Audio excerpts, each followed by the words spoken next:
Good morning. Welcome to Dr. Dan's Meaningful Monday Morning Update. As always, excited to be with you here this Monday morning or whenever you might be listening or viewing this. So, in the past year, I've had this very cool opportunity to speak to several small business conferences as well as an Educating for Careers conference on the topic of meaning at work. Specifically, a presentation I developed called Leading for Meaning. What is meaning at work? And we know in the field of logotherapy that we discover meaning through three different sets of values: our creative values, our experiential values, and our attitudinal values. Right. So creativity, experience, and attitude.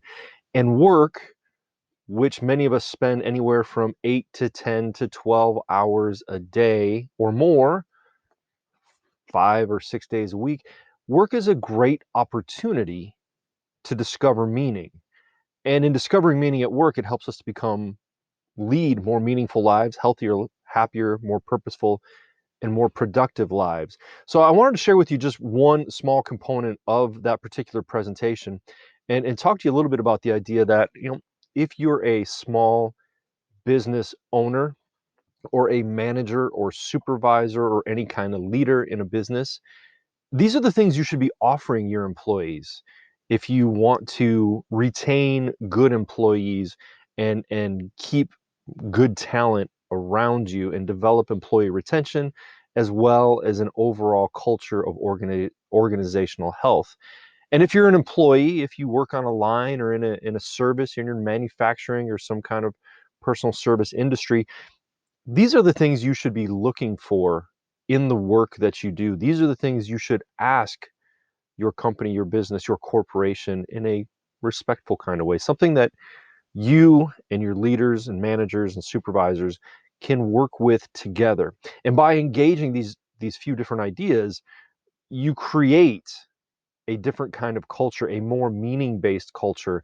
You create an overall attitude of organizational health, improved communication, and employee retention.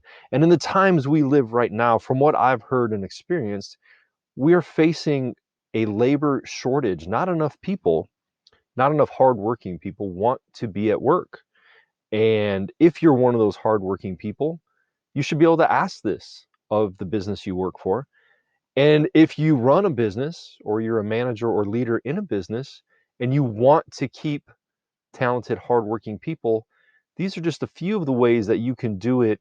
Of course, we all know a nice workable salary is wonderful, but to get deeper, to help somebody discover meaning through their work, these are just a few of the areas you can address. First of all, work in our work environments should allow for creativity and problem solving. That's pretty obvious.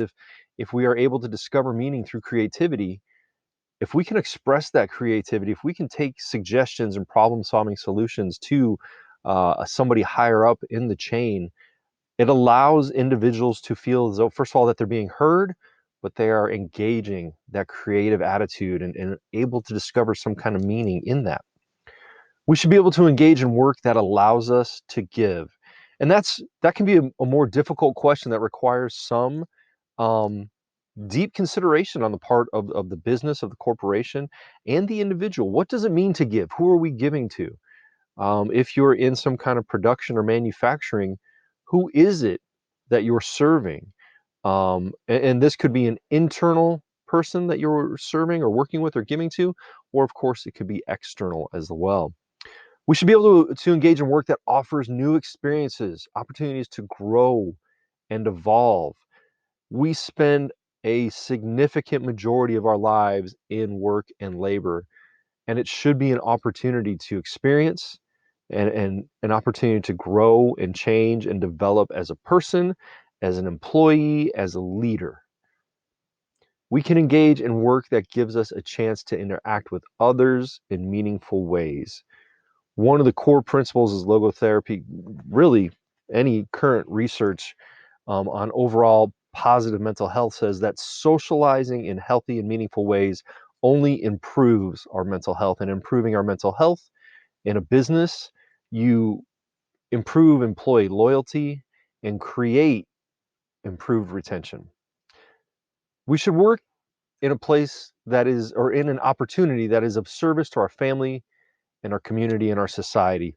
And sometimes, again, that's one of those deeper questions about work that allows us to give. It is a big picture kind of question. Like, who does who do we serve in the work that we do? And when we can answer that question, even if it's just the person next to us or our supervisor, our boss, or the greater good, it develops a sense of meaning. It develops a sense of opportunity and service that allows us to discover meaning in that situation. And finally, the last point, what is meaning at work? Where can we find meaning at work? We should do work that allows us to transcend the self. And that comes in so many ways. That's being of service on a grand scale, but that's also serving those closest to us. It really encapsulates all of these points. How do we step outside ourselves in our work to be of service to others? And when we're able to do that, we discover meaning, we learn to be happier, healthier people, and it's not just about the paycheck. So again, if you're a business owner, manager, leader in any way, these are the things that you can be offering to your employees. And if you're an employee, these are the things you should be requesting. As always, if you need any kind of help with this, I love, as I said, I've spoken to quite a few conferences on this and helped many small businesses. I would love to talk to your organization about this. If you're an employee trying to figure out how to find these things in your work, how you can bring this to your work, I'm always happy to talk about that as well. So if I can be of service, you know where to reach me. DanielAFranz.com. That's DanielAFranz.com, where you'll find plenty of more videos, a podcast, some writing, a whole bunch of the other things I do to try to get this information out and to help more people. As always, it's my pleasure. I hope you found this meaningful, and I look forward to talking to you soon. Take care.